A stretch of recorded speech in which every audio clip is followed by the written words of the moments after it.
Hello दोस्तों, स्वागत है आप सभी लोगों का राजस्थान एकेडमी पर।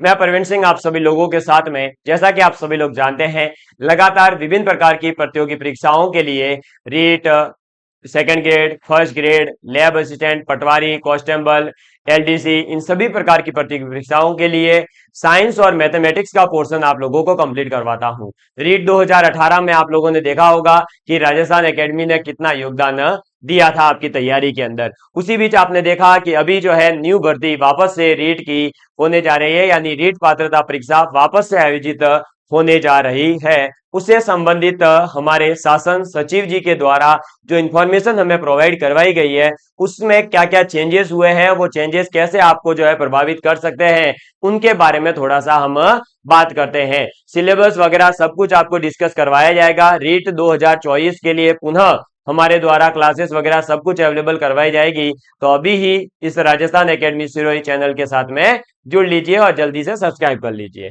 अब देखिए, रीट परीक्षा जो है वो जनवरी के दूसरे पखवाड़े में संभावित है, ऐसा हमारे शासन सचिव जी ने कहा है।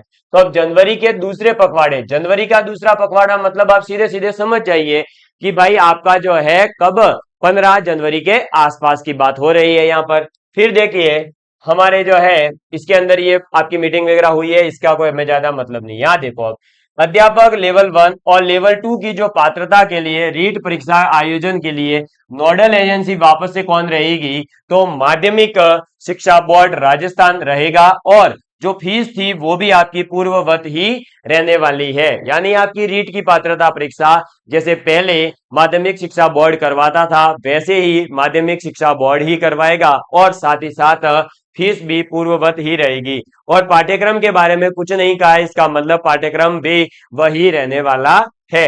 परीक्षा उत्तीर्ण के लिए जो न्यूनतम अंक है वो अपडेट करने तथा परीक्षा में 5वां विकल्प भी शामिल करने का निर्णय लिया गया है। इसका मतलब न्यूनतम अंकों को लेकर के कोई नया डिसीजन आ सकता है, किसमें, रीट पात्रता परीक्षा के अंदर। ये बात आपको देख लो, अब आपके लिए जो है थोड़ा सा चौकन्ना हो जाना है। इसका मतलब आपको अब रीट की तैयारी भी बहुत अच्छे से करनी पड़ेगी। और 5वां विकल्प शामिल होगा तो वैसी बात है कि आपको यहां पर जो है जैसा कि अन्य प्रतियोगी परीक्षाओं में किया गया है वही परिवर्तन यहां पर भी किया जा रहा है। तो आप अगर अन्य पेपर दे चुके हैं तो आपके लिए बढ़िया है, और अगर आप पहली बार इसको देने जा रहे हैं तो पहले जो पिछले पेपर्स है उनको देख करके ये पता लगा लेवे कि भाई 5वां ऑप्शन क्या होता है। 5वां ऑप्शन भरना अनिवार्य है, इसका मतलब कि जो भी क्वेश्चन आपको छोड़ना है वहां पर भी आपको ऑप्शन फिल करके ही आना पड़ेगा। समझ में आ गई बात? अदरवाइज आपके नेगेटिव मार्किंग भी होगी। और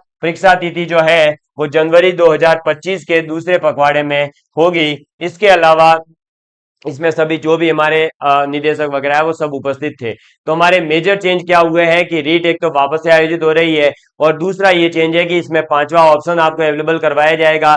फीस यथावत रहेगी, एजेंसी आपकी माध्यमिक शिक्षा बोर्ड ही रहेगी, लेकिन न्यूनतम अंकों के अंदर जो है अपडेट हो सकता है कुछ। और साथ ही साथ पाठ्यक्रम जो है वो भी अभी तक वही है, और यहाँ भी कुछ मेंशन नहीं है। इसका मतलब पाठ्यक्रम वही रहेगा, क्योंकि पाठ्यक्रम में ज्यादा कोई गुंजाइश भी नहीं है परिवर्तित करने की। तो आपके न्यूनतम अंकों को लेकर क्या अपडेट रहती है वो हम आपको बहुत जल्दी अवेलेबल करवा देंगे। लेकिन अभी से आप जो है अपनी तैयारी में लग जाइए और रीट पात्रता परीक्षा के लिए जी जान लगा दीजिए, क्योंकि अपडेट अगर कुछ अच्छा होता है, न्यूनतम के अंकों के अंदर कुछ चेंज होगा, तो निश्चित रूप से ही आपके लिए जो है कुछ न कुछ शॉकिंग रहेगा। तो शॉकिंग रहे उससे पहले ही अगर अपन जो है तैयार रहेंगे तो फिर हमारे दिक्कत नहीं आएगी। ठीक है, चलिए, तो धन्यवाद। जय हिंद, जय भारत।